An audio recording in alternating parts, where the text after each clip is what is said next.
Bienvenue à tous dans l'entretien de France 24. Mon invité aujourd'hui est une femme qui nous vient du monde de la mode tout d'abord et puis ensuite aussi du cinéma qui est passé devant et derrière la caméra. J'ai le plaisir aujourd'hui de recevoir Farida Khalfa. Bonjour Farida.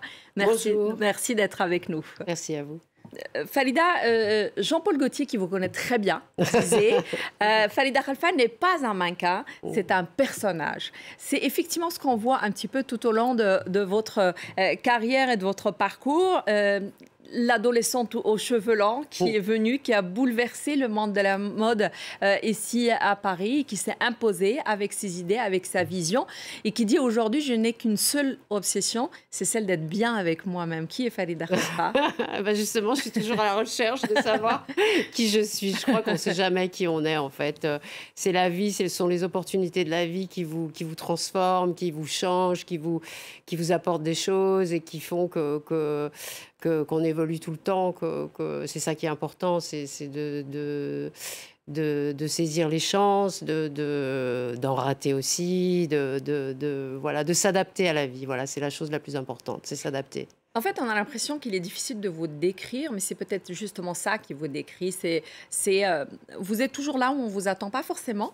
En tout cas, là où on vous attend, vous quittez pour aller ailleurs. Donc, on a l'impression que, vous l'avez dit, vous saisissez vos chances, mais vous construisez votre chemin au fur et à mesure. Oui, c'est ça, parce que c'est ça la vie en fait. On sait pas, on n'est pas programmé pour quelque chose. On ne dit pas, voilà, je suis né, je vais faire ça, ça et ça. Et ce sont les errances aussi de la vie qui font que vous attrapez des opportunités, que vous en laissez passer d'autres et qui font qui vous êtes. Mais on n'est pas programmé pour quelque chose. Ou peut-être à la fin de sa vie, on peut se dire, ben voilà, j'étais faite pour ça ou pas, ou peut-être. En tout cas, vous savez souvent ce que vous ne voulez pas, même si vous ne savez pas là où vous allez ou ce que vous voulez. Forcément, vous savez ce que vous voulez pas. Oui, ce que je veux pas, ouais. J'ai toujours su ce que je voulais pas. Et en revanche, je ne sais pas ce que je veux. Donc, c'est pour ça que je suis ouverte à toutes les propositions. J'écoute, je suis curieuse des gens, des cultures, tout m'intéresse, tout m'intéresse. Je lis beaucoup, je voyage beaucoup, je vois beaucoup d'expositions, de films du monde entier, et donc ça m'intéresse. Et en termes de philosophie de la vie, on a l'impression que vous êtes toujours dans une perpétuelle quête de liberté. Et surtout, vous ne supportez pas d'être dans une case. Et vous dites que souvent, les femmes, c'est ce qui leur arrive. C'est qu'on essaie de les mettre dans des cases, on essaie de les définir par quelque chose. Et ça, c'est quelque chose qui vous insupporte personnellement. Oui, mais c'est par facilité, je pense, que si on te dit, oui, telle personne est comme si... Mais pas seulement les femmes, les gens, en règle générale, on les met dans des carcans et ils ne peuvent plus en sortir. Or, c'est pas ça, la vie. La vérité, c'est que on change, on évolue, ou on régresse, tout dépend. C'est pas forcé qu'on aille vers l'évolution. Et donc... moi, ce qui m'intéresse, c'est de m'ouvrir aux autres, m'ouvrir à un ailleurs, à beaucoup de choses, à pas rester en moi-même. C'est le plus grand danger, en fait. Sartre disait que l'enfer, c'est les autres. Moi, je crois que l'enfer, c'est soi-même. Alors, vous êtes né à Lyon. Vous êtes né donc, dans la banlieue de Lyon. Vous avez vécu votre enfance au Minguettes, cette grande cité justement dans la banlieue sud de Lyon. À quoi ressemblait cette enfance au sein de cette famille nombreuse algérienne qui vit là parmi d'autres familles d'ailleurs nord-africaines à cette époque-là? Ça ressemblait à toutes les banlieues avec des gens issus de l'immigration. Il y avait quand même aussi pas mal de mélanges encore à l'époque. C'était pas seulement des Nord-Africains ou des Subsahariens. C'était vraiment... tout était mélangé. Il y avait des Portugais, des Espagnols, des Corses, tout, voilà.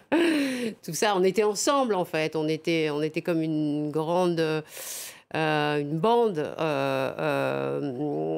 de la ZUP, quoi. Et on était un peu protégés. Et puis la ZUP, c'était un endroit à nous. Donc, c'était une enfance particulière, quoi. Voilà. Vous en gardez quoi comme souvenir de cette enfance et de cette période-là? C'est un peu...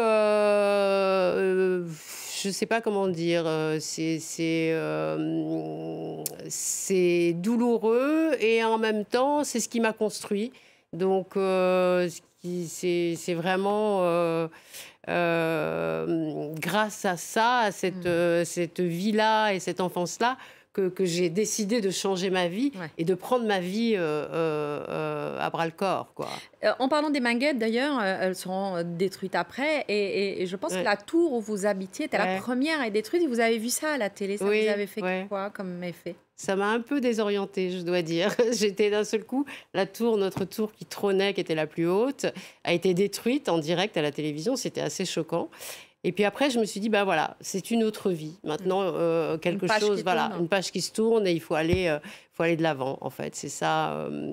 Il faut servir des moments d'histoire pour avancer et pour changer la donne, quoi, si j'ose dire. Essayer de faire autre chose avec sa vie.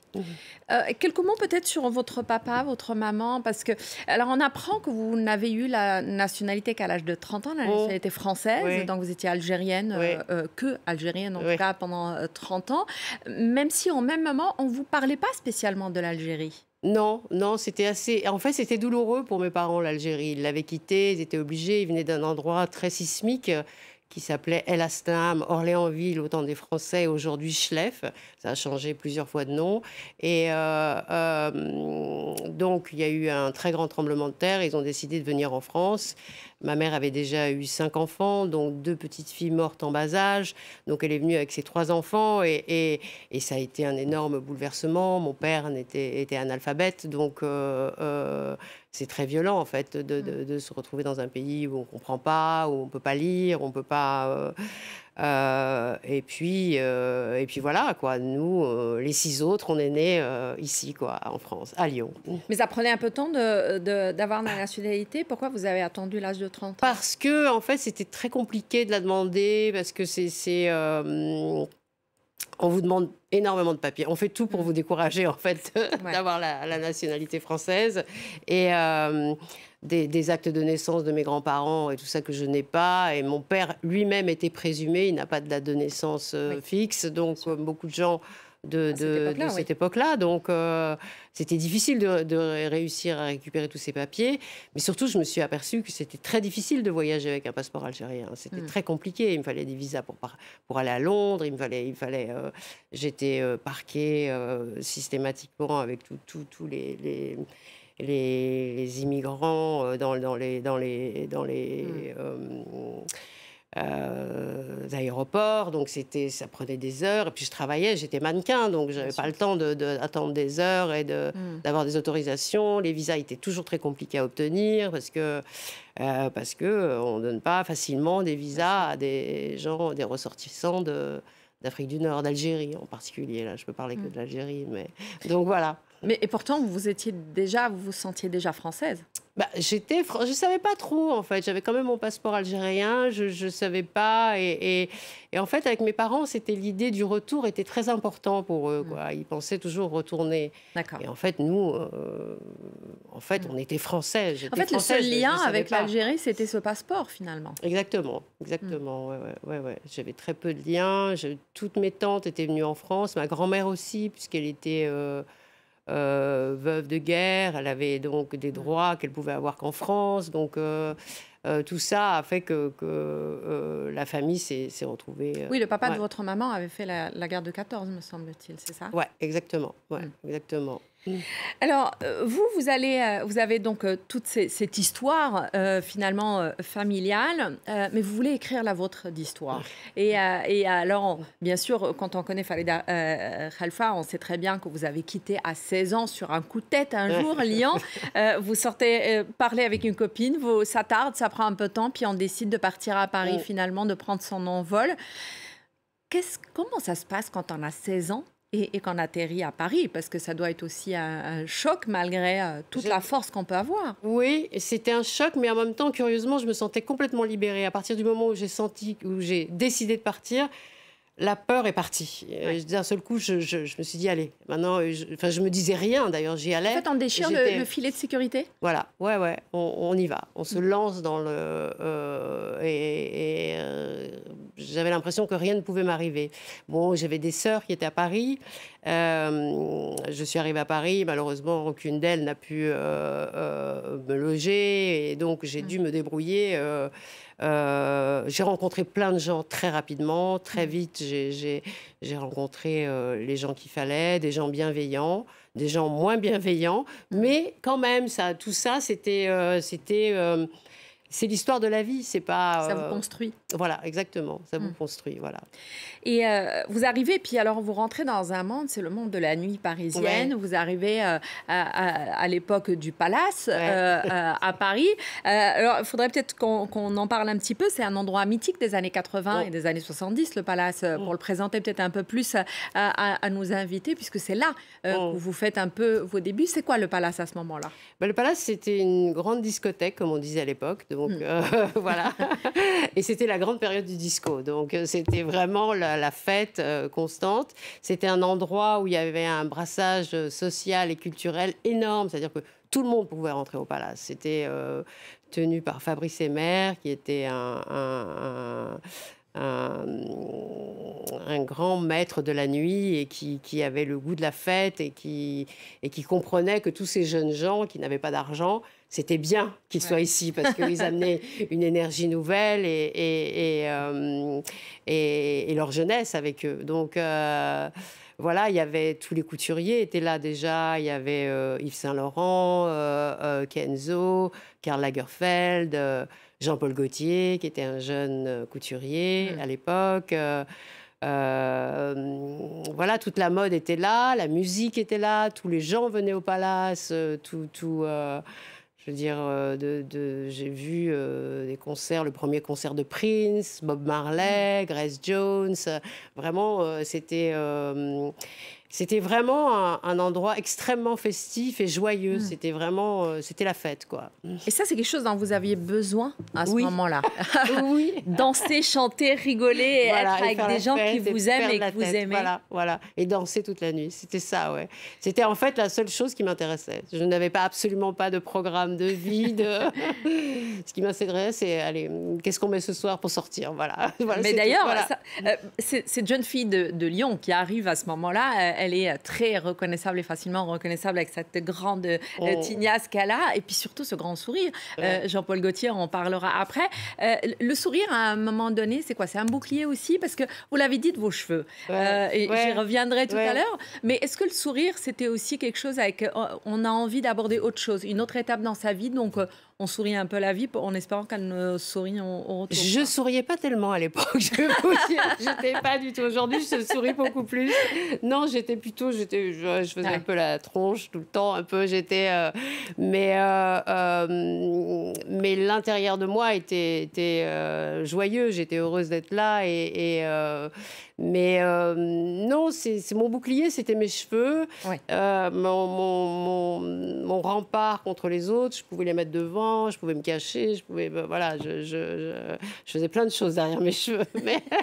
Oui, d'ailleurs, c'est Jean-Paul Goude, je pense, qui vous avait demandé de les couper, d'ailleurs. Vous avez refusé, vous les avez coupés au moment où vous l'avez quitté.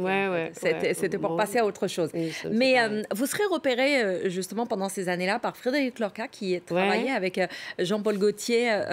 Et puis, là, vous rentrez dans la vie de Jean-Paul Gaultier, qui rentre aussi dans la vôtre de vie. J'aimerais qu'on écoute juste un extrait de Jean-Paul Gaultier qui parle d'une chose qui explique peut-être aussi cette relation très forte entre vous deux, parce qu'il dit, entre autres, qu'il trouve très beau tout ce qui est inattendu et qu'il aime bien la différence parce qu'il s'est toujours senti différent aussi. On va l'écouter et puis on reviendra pour commenter. Totalement. Je dois dire que je crois qu'il n'y a pas qu'une seule sorte de beauté, je crois qu'il y en a plein. Le tout est qu'on n'est pas éduqué pour voir qu'en fin de compte, d'autres formes peuvent exister et très bien se mélanger. Moi, j'ai toujours été attiré par la différence du fait que peut-être je me sentais différent un peu moi-même et rejeté.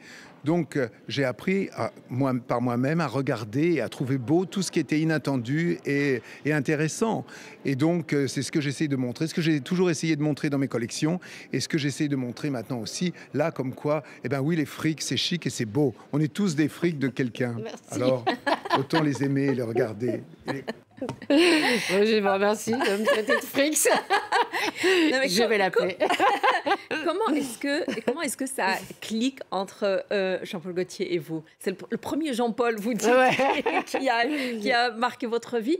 Qu'est-ce qui vous a réuni? Je sais pas, c'est sa gentillesse, sa timidité. C'était quelqu'un de très timide. Derrière cette exubérance comme ça, où il parle beaucoup, comme ça, c'est quelqu'un de très secret aussi. Et puis, cet intérêt qu'il avait pour moi, j'étais très étonnée, quoi, parce qu'il m'aimait beaucoup, il m'a fait démarrer le défilé, ce qui était vraiment, c'est quelque chose qu'on donne aux stars, et moi, je débarquais, et tout de suite, il m'a porté. J'étais sur l'invitation du défilé, j'ai voyagé avec lui au Japon, j'ai vraiment... j'ai découvert plein de choses avec lui, donc... En fait, ce qui nous liait, c'est qu'il est issu d'un milieu populaire aussi. Donc, tous les deux, lui, il venait d'Arcueil, moi, je venais des Minguettes. Il y avait quelque chose qu'on avait en commun. On était un peu des transfuges sociaux dans le milieu de la mode où quand même, il fallait toujours appartenir à avoir un certain degré, pour y accéder. Là, d'un seul coup, tout changeait. On y avait droit aussi. Donc je pense que c'est quelque chose comme ça. On se reconnaissait. Voilà. Dans vos histoires mutuelles. Voilà, exactement. Et il n'est pas le seul à vous avoir opéré. Hein. Alors, il y a eu, bien évidemment, je ne vais pas tout citer, mais Thierry Mugler aussi. Oui, tout à fait. A marqué aussi. Vous avez une relation très spéciale avec lui. Oui. Christian Louboutin aussi. Il me semble que Christian Louboutin, vous avez même habité chez lui pendant quelques mois. Est-ce que Farida, de cette époque-là, qui avait la vingtaine, 16 ans, 18, etc., se trouvait très belle, comme tout le monde la voyait très belle. Non, je ne me voyais pas, en fait. J'étais complètement... je me laissais porter, mais je ne me voyais pas. Faut dire que j'étais entourée de beauté. Hein. Je veux dire, quand vous faites des défilés, toutes les filles qui sont autour de vous... Mais vous en faites partie. Oui, mais c'est difficile de se dire qu'on en fait partie, parce qu'on voit toutes ces filles, on se dit non, mais qu'est-ce que je fais là, quoi. Donc, est-ce que c'était aussi parce que vous étiez différente, puisque encore une fois, vous êtes le premier visage arabe dans ce monde de la mode parisienne. Oui, peut-être, mais pas forcément. C'est pas de ce côté-là, parce qu'il y avait beaucoup de filles noires sublimes à l'époque dans la mode. Donc c'était, je me sentais aussi proche d'elles, mais sauf elles avaient des corps magnifiques, des peuls avec vraiment des beautés, quoi. Et donc je pense que en fait toutes les filles quelque part on se sent un peu fragile quand on est en cabine avant un défilé, parce que quand on regarde autour de soi, on est quand même assez impressionné par tout ça, par toute cette beauté, par toute cette énergie aussi, mais quand même, c'était très agréable, en fait. C'était très facile aussi, d'une certaine manière. C'était juste marcher sur un podium. Donc, ça, c'était pas très compliqué. Voilà. Et vous étiez en même temps, parce que j'ai vu plusieurs interviews de vous, même dans les années 80, où on vous demandait par exemple, mais alors, vous qui êtes mannequin, vous vous habillez comment après? Et vous disiez, moi j'aime bien être en pantalon. Et il y a toujours eu un peu ce côté-là aussi. C'est pour ça que je disais, vous n'êtes pas forcément là où on vous attend. Ouais, non, moi j'étais toujours en jean à l'époque. J'étais toujours en jean et en 501. Et voilà. Aujourd'hui aussi, d'ailleurs, souvent vous êtes en pantalon et veste. Je suis souvent en pantalon, mais je mets un peu plus de robe aujourd'hui. Mais effectivement, mais je me sens bien, je me sens à l'aise en pantalon. Je suis, c'est plus confortable. Ça me va mieux aussi. Vous savez, c'est une question de physique aussi. Bien Il y a sûr. des femmes qui sont non, c'est pas genré forcément, mais c'est des images stéréotypées qu'on peut avoir, et c'est pour ça que je disais que vous cassez. En fait, vous avez toujours cassé ces stéréotypes, mais même inconsciemment peut-être d'ailleurs, en étant tout simplement vous, mais sans aller accepter le diktat de qui que ce soit en fait finalement. Oui. En fait, j'avais très peur de perdre ma personnalité, qui n'était pas présente. Hein. Je veux dire, c'est pas que j'avais une personnalité débordante. Je ne savais même pas qui j'étais, et je ne sais toujours pas d'ailleurs. Mais juste, j'avais tellement peur d'être dépossédée de moi-même que je me raccrochais à des choses très futiles pour croire que j'étais, que j'étais encore moi-même. Et bon. Et voilà. Mais ça vous construit, en fait. C'est Oui. ce qu'on retrouve aussi aujourd'hui. Alors, il y a eu le palace, il y a eu les bains de douche aussi. Ouais. C'est aussi un autre endroit mythique. Et je pense que c'est là, d'ailleurs, vous rencontrez Jean-Paul Gaultier, me Oui, semble-t-il. exactement. Oui. Et là, vous étiez physionomiste. Ouais, Alors, ouais. qu'est-ce que c'est que physionomiste? Alors, physionomiste, pour c'est nos quand vous faites le téléspectateurs? tri à l'entrée je sais pas comment ça s'appelle, une discothèque, une boîte de Ouais. nuit, voilà. Ouais. Et vous décidez qui rentre ou pas. Et donc, j'étais très dure. C'était Très, vous. très dur. Je crois que beaucoup de Si gens quelqu'un m'en n'est veulent pas rentré dans les encore années 80. aujourd'hui, ouais, de ne pas les avoir laissés rentrer. Mais bah, voilà. Si vous n'êtes Voilà. pas rentré au bain de Voilà. douche pendant les Voilà. années 80, c'est peut-être à Voilà. cause de Farida Khelfa. Qu'est-ce que c'est toutes ces années-là dans la nuit parisienne ont rajouté à cette personnalité qui s'est peut-être aussi construite avec le temps de Ouais. Farida Khelfa? Qu'est-ce que ça a changé ou qu'est-ce que ça a apporté? Toutes ces années que vous avez passées au Palace, au bain de douche, et Ouais. les allers-retours avec la mode, etc. Au moins, c'est parti là, 70, surtout Ouais. les années 80. Ouais. Qu'est-ce que ça m'a apporté? Ouais.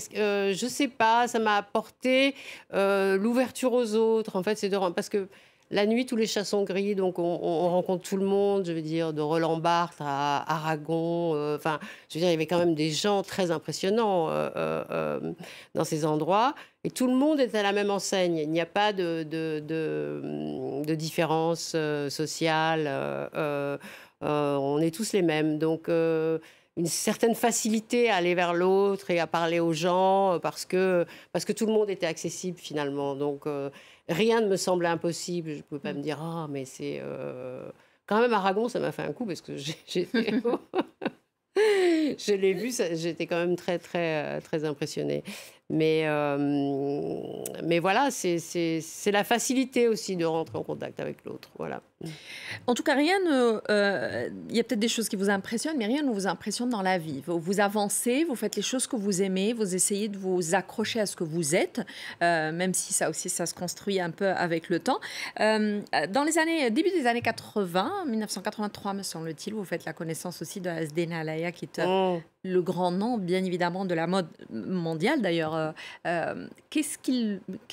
Comment ça a marché avec lui? Comment ça a cliqué là aussi ça a avec lui? cliqué tout de suite, tout de suite. Asdine, ça a été quelqu'un de très important dans ma vie.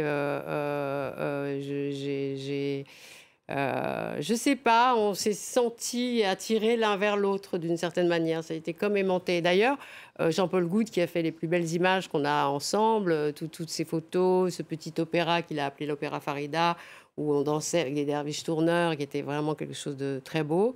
L'a fait parce que, en fait, on était les seuls Arabes de la mode, en fait, et à une place quand même assez importante. Enfin, je parle surtout pour Asdine, parce que Asdine Alaya était vraiment le couturier, le numéro un. Il y avait Gaultier, Alaya, Mugler, et c'était vraiment les têtes des années 80, quoi. Donc, je sais pas, c'est quelque chose, c'est cet homme avec cette toute petite taille et ce talent inouï et féroce aussi. Vraiment, c'était pas du tout. Il fallait se le cogner, à se dire. Non, quand même, c'était pas non plus facile. Mais il avait une personnalité très forte. Il était très obsessionnel de son travail. Il pouvait passer. Mais après, quand j'ai travaillé avec lui au studio, je me suis aperçue qu'il pouvait passer des années sur la même robe et ça me rendait dingue. Oui, parce que vous avez travaillé avec lui pendant plusieurs années. J'ai travaillé après. Je suis de mannequin. Je suis passée directrice de studio. Voilà. Et en fait, c'était la couture était son obsession, la coupe, le corps de la femme était vraiment très très important pour lui. C'est à travers lui d'ailleurs que vous allez rencontrer Carla Bruni, qui devient une grande amie à vous. Oui, exactement. C'est un défilé à Alaya qu'on s'est rencontrés dans les années 90 et on est devenus très amis tout de suite. Vraiment, ça a été là aussi une grande... Moi, j'ai des grandes amitiés. Je suis très fidèle en amitié et en amour aussi d'ailleurs. Mais mes amis sont des amis depuis des décennies et on est toujours très proches et on se parle souvent. On a presque grandi ensemble, on a eu nos enfants, on a changé, on a évolué, on a vraiment... J'ai été témoin de son mariage à l'Élysée, ce qui est quand même un fait historique. Donc c'était quand même dingue. Tout ça, on l'avait pas prévu avant. Hein, je veux dire, c'était pas. Donc oui, c'est une femme formidable. Elle est aussi très courageuse parce que elle aussi, elle a changé sa carrière. Tout le monde lui a dit, mais écoute, non, un mannequin qui chante, laisse tomber. Il y en a je ne sais pas combien qui ont essayé. Voilà. Sauf qu'elle, elle était auteur-compositeur, donc c'était pas juste un produit, quoi. Et vous, mannequin, on passe au cinéma aussi. Quelqu'un a dû trouver ça, quelques-uns ont dû trouver ça fou aussi, de vous voir arriver dans le monde du cinéma, parce que vous allez décider, alors c'est par décennie, mais c'est la moitié des années 70 jusqu'à la moitié des années 80. Et puis en 83, enfin 85, en tout cas, surtout 85, vous apparaissez dans La Nuit porte Jartel de Virginie Ethévenet. Et à ce moment-là, c'est votre première apparition au cinéma, me semble-t-il. Non, c'est un film de Josiane Balasco qui s'appelle Les Keufs. Les Keufs, donc c'était... ok, alors et ça, vous rentrez encore dans un monde complètement différent. Ouais, très différent. Comment ça se passe? Comment vous arrivez à cette première... Là aussi, c'est un peu... c'est comme ça, on me demande, je dis ouais, j'y vais, je suis très, très naturelle, mais actrice, c'est une vocation. C'est vraiment, il faut vraiment se dédier à son travail. Moi, c'était pas du tout ça. Je n'avais pas du tout l'intention de me dédier à quelconque travail. Moi, je prenais les choses comme ça dans la vie. Je picorais à droite à gauche. J'étais pas sérieuse dans le travail. Pour moi, je ne considérais pas ça comme un travail. Tout n'était qu'expérience, amusement, quelque chose de nouveau. Mais je n'avais pas la notion du labeur et tout ça. D'ailleurs, je ne l'ai toujours pas. J'ai toujours l'impression que même quand je travaille beaucoup, que je m'amuse d'une certaine manière. Quand je fais des docs, quand je suis allée en Tunisie, que j'ai tourné jour et nuit là-bas, en 10 jours avec le couvre-feu, je n'avais pas l'impression de travailler. C'était pas, pour moi, c'était quelque chose que j'avais envie de faire et qui m'apportait. La notion de plaisir est importante dans ce que vous faites. Oui, en fait, il faut aimer ce qu'on fait. C'est tellement important. C'est tellement important d'aimer ce qu'on fait. Parce que sinon, on s'ennuie à mourir et l'ennui est...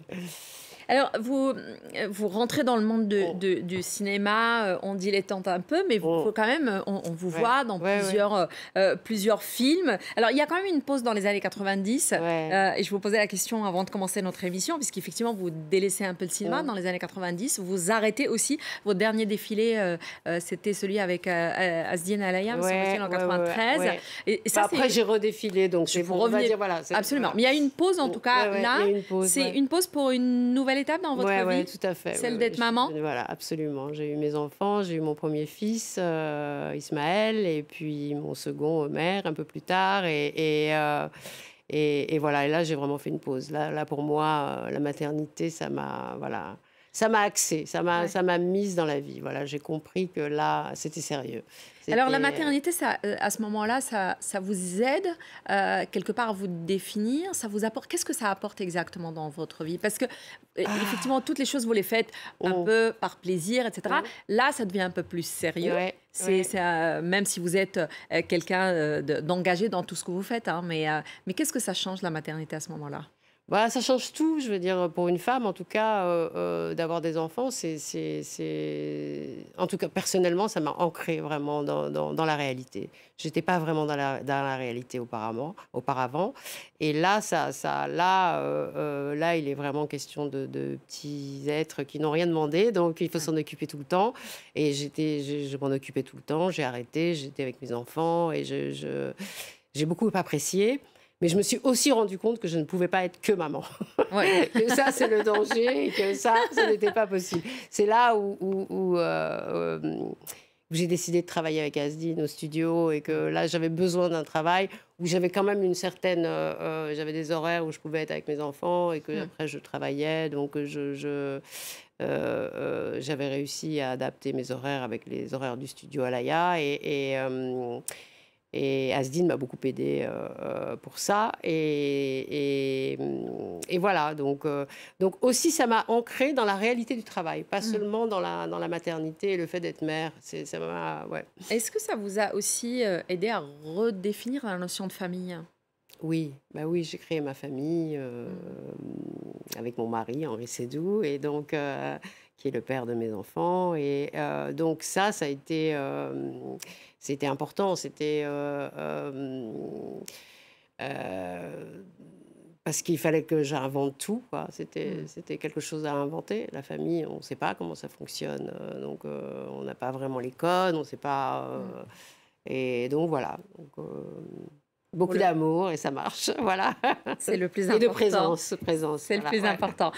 Donc, vous l'avez dit, hein, vous êtes directrice du studio d'Azdine Alaya de 96 à 2003 à peu près. Et dans la décennie, dans les années 2000, là, vous avez un retour au cinéma aussi. Oui. Ça commence par Gradiva, entre autres, d'Alain Robbe-Grillet. Et puis ensuite, Le Scaphandre et le Papillon de Julien Schnabel, c'était en 2007. Et puis après, ça continue. Donc là, est-ce que c'est toujours juste... je picore, ou est-ce que vous y prenez goût quand même? Ouais, en fait, j'y prends goût et puis je me dis qu'il y a quelque chose à faire avec ça, en fait, que c'est quand même, ça m'intrigue, je trouve ça intéressant. Julian Schnabel est un grand artiste.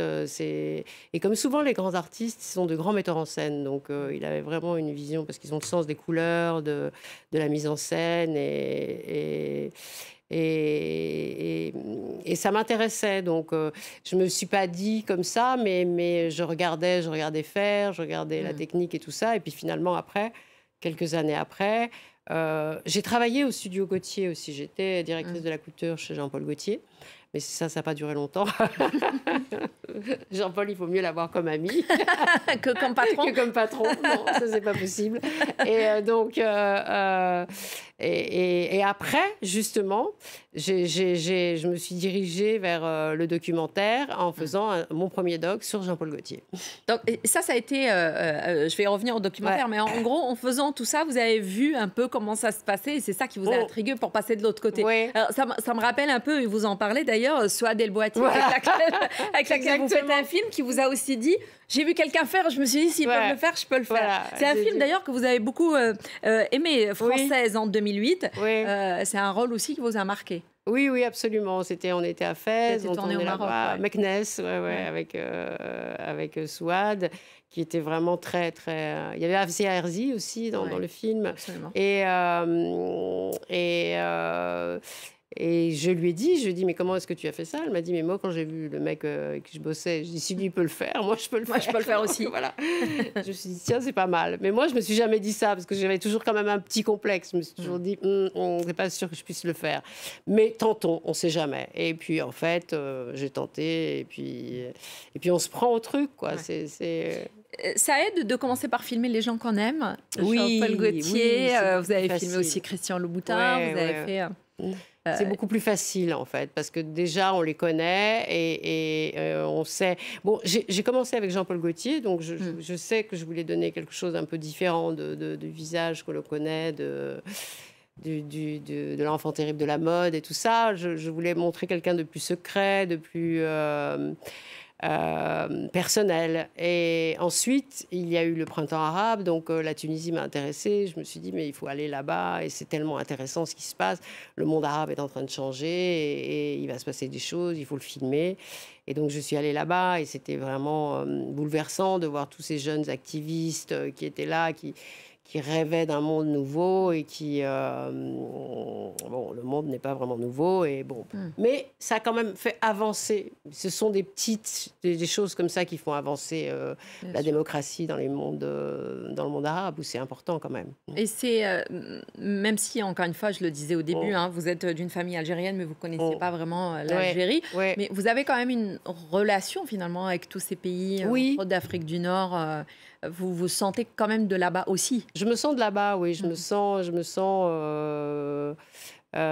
oui, j'ai des racines. Nous avons des racines communes et c'est important. Et même si je suis complètement française, mais c'est justement une richesse d'avoir des racines, des origines diverses. C'est ça la richesse de la France aujourd'hui, et c'est de ça dont on doit se servir. L'immigration apporte aussi beaucoup de choses. Regardez, qui a trouvé le vaccin en Allemagne? Ce sont un couple d'émigrés turcs. Donc ces gens-là ont sauvé la planète. Donc ça aussi, c'est des choses sur lesquelles on devrait parler, mettre en avant. La première femme médaille Fields, c'était une Iranienne, Mariam Mirazaki. Je vais écorcher son nom de famille, mais en tout cas, c'est la première femme médaille Fields, qui est le prix Nobel des mathématiques. Donc, c'est quand même... il y a des gens qui sont importants. Et moi, c'est ces gens-là qui m'intéressent. C'est de parler d'eux et pas des autres. Malgré tout, ces gens-là sont parfois stigmatisés. Et c'est quelque chose aussi qui vous touche beaucoup et sur laquelle vous vous exprimez. Oui, je trouve que c'est très difficile de stigmatiser les gens à cause de leurs origines, particulièrement les femmes. C'est souvent les femmes. Vous savez, dès que les démocraties sont chancelantes, c'est les femmes qui perdent leurs droits. Ce sont les premières victimes de ça. Donc, je trouve ça difficile d'attaquer les femmes pour leurs vêtements, les stigmatiser, les ostratiser, pour après leur reprocher de ne pas intégrer la société française et leur communautarisme, alors que ce droit même, on ne leur autorise pas. Donc c'est compliqué. Je pense qu'il faut être beaucoup plus ouvert et beaucoup plus souple avec les gens. C'est comme ça que ça avance. Hein. C'est avec le mélange que ça avance. C'est pas en restant chacun dans l'entre-soi. Ouais, dans l'entre-soi. Ça ne marche pas, l'entre-soi. C'est terrible. C'est pour ça que vous prenez aussi votre caméra pour tourner aussi un film sur la question du voile, de l'autre côté du voile, pour faire des portraits et faire parler des femmes voilées ou non voilées d'ailleurs sur la question du voile. C'était important pour vous? En fait, ce n'est pas un film sur les femmes voilées. Je l'ai appelé de l'autre côté du voile parce que je trouvais ça très joli. Mais c'est un film sur les femmes arabes, justement, que souvent on considère comme des femmes un peu des sous-femmes. Donc j'ai quand même montré des femmes tout à fait autonomes, des artistes, des écrivains, des femmes, voilà, et vraiment des femmes qui faisaient des choses. Alors certaines avaient le voile sur la tête, d'autres pas, une entièrement voilée, mais c'est une artiste et c'est une femme qui est totalement autonome et qui fait des expositions partout. C'est presque un statement artistique, son habillement. D'ailleurs, on la remarque et comme il y a une artiste qui se montrait nue dans toutes les expositions, elle se montre entièrement couverte. Donc c'est chacun sa démarche. Et je voulais dire que c'était aussi ça, les femmes musulmanes. Ce n'est pas que des pauvres victimes. J'ai beaucoup de mal avec la victimisation des femmes. Ça me dérange terriblement. Je ne pense pas que les femmes soient des victimes. Ce regard paternaliste, en fait. Je trouve ça épouvantable. Je trouve que c'est très dangereux et c'est une manière de prendre le pouvoir sur la femme, de dire non, c'est une pauvre fille, c'est pas elle qui décide. Ce n'est pas vrai, c'est elles qui décident, elles font leur vie. Alors, bien sûr, il y en a qui ne décident pas et qui souffrent. Comme partout, je veux dire. Mais on ne peut pas décider à la place des femmes. On ne peut pas dire non, moi je sais que tu es une victime. Tu ne peux pas me dire le contraire. Comment est-ce qu'on peut s'autoriser à dire ça? C'est extrêmement gênant. De l'autre côté du voile, finalement, ce voile, c'est aussi un peu le voile que certains se mettent sur leurs propres yeux, finalement, en regardant ces femmes. Oui, c'est quelque chose qui dérange, qui agresse. Je ne sais pas pourquoi. Je n'arrive pas à comprendre pourquoi est-ce que c'est si agressif. Et je veux dire, il faut laisser les gens croire en ce qu'ils veulent. C'est leur vie, c'est l'intimité. La croyance, c'est l'intimité. C'est soi, c'est de soi à soi. On ne peut pas dire aux gens, mais voilà, vous devez tous penser pareil. C'est dans les pays communistes que c'est comme ça. Et on sait bien ce que ça a donné. Donc, ça ne marche pas, ça. Donc, il faut laisser les gens libres. Moi, je suis pour la liberté des femmes. C'est très important. Je pense que les femmes sont suffisamment grandes pour s'imposer dans leur vie et dans leur... voilà. Et d'ailleurs, en parlant des femmes, cette année, le nouveau projet aussi, c'est un podcast aussi, qui est dédié aux femmes, le podcast de Cartier, Women's Perspective Podcast, qui a commencé en avril dernier. C'est plus la féministe complètement assumée. Ah ouais. Mais c'est marrant parce que moi, je ne me vois pas comme une féministe, mais bon, alors peut-être en même temps, on doit tous être féministes, et puis on l'est quelque part tous. Si on est une femme, on l'est. Mais je pense que ce qui est plus important, c'est que les hommes soient féministes, bien plus que les femmes. Bien sûr. Donc avec les podcasts de Cartier, c'est vachement intéressant parce que je rencontre des gens très différents, des artistes, un acteur aussi, il y a un homme aussi, Rami Malek, donc Nadine Labaki, il y a plein de gens, et donc toutes ces femmes racontent leur parcours, et une boxeuse aussi, Ramla Ali, qui est vraiment avec un nom près de... Vous êtes d'ailleurs très fan de Mohamed Ali. Ah bah, à mort. grande fan de Mohamed Ali. Bah oui, c'était mon héros, Mohamed Ali et Bruce Lee. Voilà, c'était mes deux. Ouais, tout à fait. Et oui, j'adore. Je crois que c'est un personnage tellement important dans la boxe et dans la culture du monde. C'est vraiment, il a apporté beaucoup au continent africain, au continent américain et même au continent européen. Donc les boxes aussi. J'avais un frère qui faisait de la boxe, donc j'ai vu des combats de boxe. J'aime ça, et donc cette jeune réfugiée somalienne qui est devenue championne du monde de boxe, championne olympique, c'est quand même extraordinaire. Donc il y a quand même des femmes dont le destin est n'est pas programmé, et qui ont décidé. Je veux dire, elle a fait de la boxe sans en parler à ses parents, en s'entraînant à partir de 12 ans. Enfin, c'était vraiment sa vocation. Donc c'est marrant, c'est intéressant. C'est les gens comme ça qui m'intéressent, en fait. C'est les gens qui changent leur trajectoire, pas ceux qui suivent. Un peu comme vous. Voilà, peut-être. Un peu comme vous. Vous êtes reparti en Algérie. Oui, je suis allée en Algérie il y a quelques années pour la première Fashion Week d'Alger. J'ai été gentiment invitée. Et donc, c'était très intéressant. Il y avait plein de stylistes. Alors, je ne sais pas si ça a continué. Je pense qu'il devrait continuer. C'est super important. Parce qu'à travers la mode, on peut échanger beaucoup de choses. On peut proposer beaucoup de choses. Ça ouvre beaucoup sur le monde. La mode parle à tout le monde. C'est tellement important aujourd'hui. Je pense que voilà, j'ai vu Alger, magnifique. J'ai vraiment... je ne suis pas restée assez longtemps, mais ça m'a fait plaisir d'y aller. Un petit mot pour finir. La mode, justement, ce monde que vous avez tellement connu et dans lequel vous continuez à évoluer d'ailleurs, c'est un monde qui est facile ou difficile pour les femmes? C'est, comment dire, c'est un peu les deux. C'est-à-dire que c'est quand même un monde facile, parce que si on a les atouts si on a le physique, on peut y arriver. C'est difficile parce que souvent on est très jeune et que on n'a pas les épaules pour faire face à tout ça, et que ça commence très jeune par définition. On doit commencer jeune. Même si maintenant on fait carrière jusqu'à très tard, donc les choses changent aussi. Mais je trouve que quand même, c'est un monde plus indulgent que les autres. Je trouve que là, on est quand même plutôt préservé. Alors, bien sûr, il y a toujours des gens épouvantables qui profitent de la faiblesse des filles, qui souvent viennent de milieux très, très difficiles et très douloureux, comme toutes ces filles qui venaient d'Europe de l'Est et tout ça, et qui ont été à l'époque de la chute du mur de Berlin. Et là, bien sûr, il y a des abus, mais il y a des abus partout, je pense. Je pense que c'est dans tous les milieux où il y a de l'argent, dans toutes les industries. Donc la mode est une industrie, le cinéma est une industrie. Je pense qu'il y a des abus aussi. La musique est une industrie aussi. Donc tout ça, tous ces milieux artistiques sont pas forcément toujours faciles. Voilà, c'est pas facile. Mais la vie n'est pas facile. Hein. C'est quand même ça qu'il faut se dire. C'est qu'en réalité, la vie n'est pas facile, et que ça fait... Voilà, il faut s'accrocher, ça fait partie du truc, il faut se battre. Je dis pas que les abus font partie du truc, mais qu'il faut se battre et qu'il faut pas lâcher. Et c'est pas parce qu'il vous est arrivé des choses très difficiles qu'il faut lâcher. C'est au contraire, je crois.